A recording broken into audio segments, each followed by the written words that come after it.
বারবার বিতর্কে জড়াচ্ছেন বলিউড অভিনেত্রী নোরা ফাতেহি। কেডি দ্য ডেভিল সিনেমার গানে অশ্লীলতা নিয়ে বিতর্কের রেশ কাটতে না কাটতেই আবারও তার নতুন গান বডি রোল ঘিরে চলছে নকলের অভিযোগ।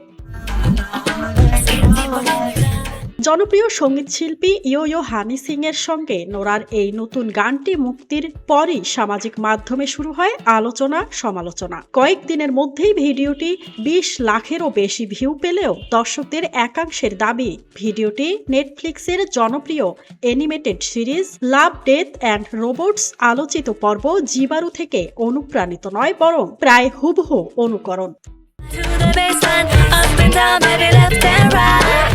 ভিডিওতে দেখা যায় জঙ্গলের মাঝে এক যোদ্ধার সামনে হ্রদ থেকে উঠে আসে সোনালী অলংকারে মোড়া রহস্যময় এক নারী। দৃশ্যের আবহ, পোশাক, অলংকার, এমনকি ক্যামেরার উপস্থাপনও জীবাণুর সঙ্গে মিল রয়েছে বলে দাবি নেটিজেনদের। ইউটিউব ও ইনস্টাগ্রামে ইতোমধ্যে ছড়িয়ে পড়েছে দুই ভিডিওর তুলনামূলক ক্লিপ। কেউ বলছেন এটি স্পষ্ট কপি, আবার কেউ একে ইন্সপায়ার্ড কাজ বলে মন্তব্য করছেন।